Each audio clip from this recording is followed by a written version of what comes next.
Today we're going to work with the elements carbon and copper. If you look at the periodic chart we have up here, you will find carbon is atomic number 6. Atomic number 6. That means it has in every single atom 6 protons. The rest are neutrons. If you look at copper, copper is atomic number 29. Can you find that?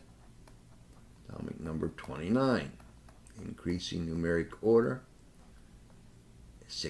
29 protons.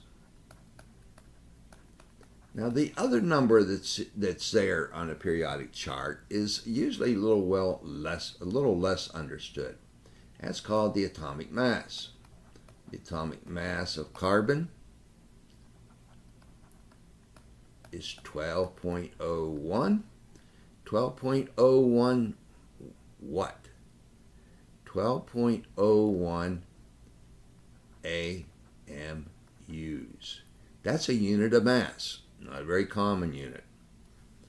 The atomic mass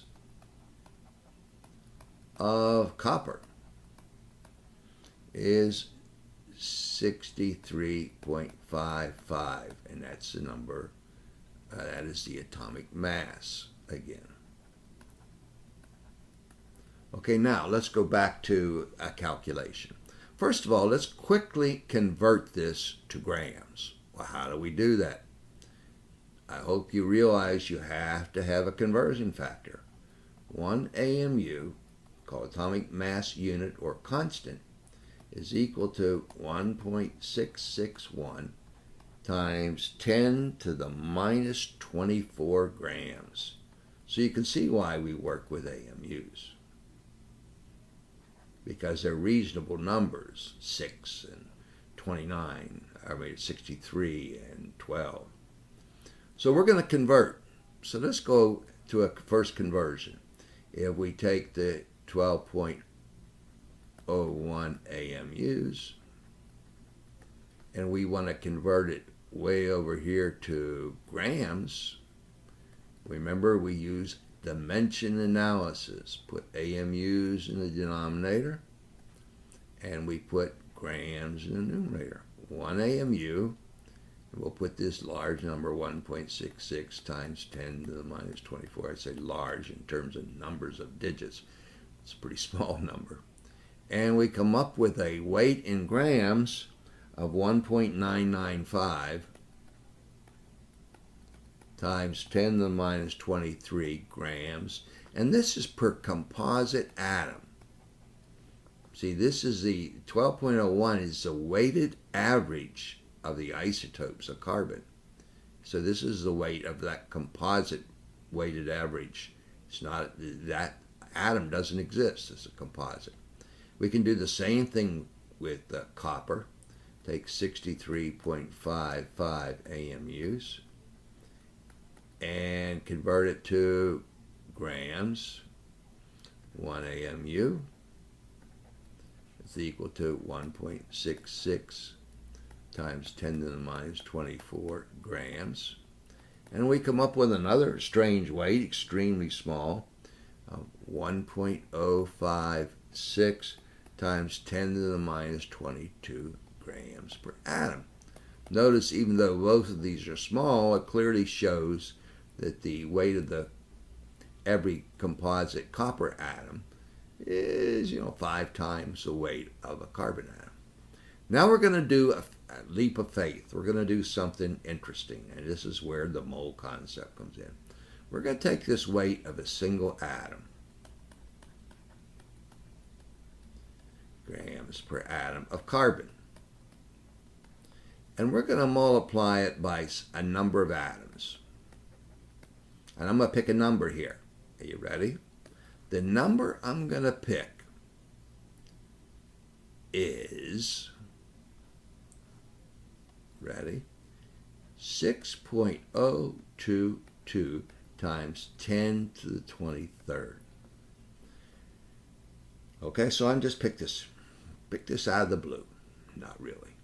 When I multiply these together, notice the 10 to the 23rds.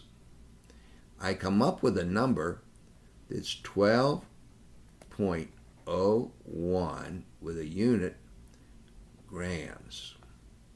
Now notice what happens here. Up here I have 12.01 AMUs, and down here I have 12.01 grams. The number is the same, the unit is different. So in science we look for patterns, so let's quickly try this other one. Let's try the copper. Take the weight of it. And we'll change my cursor back. 1.056 times 10 to the minus 22 grams per single atom of copper.